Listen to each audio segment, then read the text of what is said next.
So, did you guys see the hydro brick thing? Let's talk about it.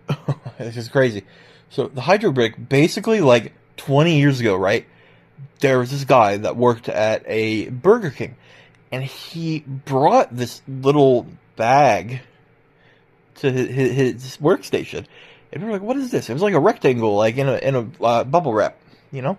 And they're like, "What is this, dude?" And he's like, "Oh, nothing." Like that. "Oh, nothing." And they're like, "Okay." And they worked throughout the day. Everything went on. Some people would walk by and pop the bubble wrap, go. It seemed to kind of annoy him, but he didn't really say anything. And then after after the shift was over, he left it there. They're like, "What? Why do you leave this here?" And they didn't worry about it. They thought he'd pick it up tomorrow. The next day, he never came back. Never. He didn't come back, and he never came back ever again. And they're like, "Okay, that's weird." And they thought about calling the police, because I'm like, what if it's a bomb? But they assumed, this is 20 years ago, before people were violent. So they unwrapped it. And inside of it was things beyond human comprehension. Okay? It was like how we live in a three-dimensional world. That doesn't mean that there's not more than three dimensions.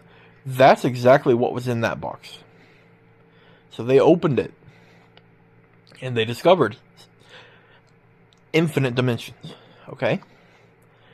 And the waves of the time rifts in between every dimension sucked in each employee into various different waves at random, and they would multiply themselves.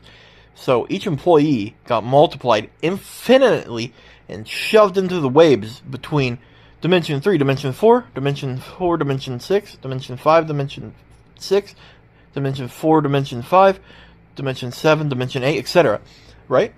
And they would get sucked into those waves and then infinitely cloned. And their consciousness infinitely multiplied. Now, we don't know for sure if they were able to perceive every single one of their consciousness as the same being, or if they were all separate. So we're very unsure, like, where the original employee's consciousness lies, right? Or if it's even existing anymore at all. Because how can you be conscious if there's multiple of you? So, what happened next is basically, so they noticed, hey, all the employees are gone, the customers were like, hello, anybody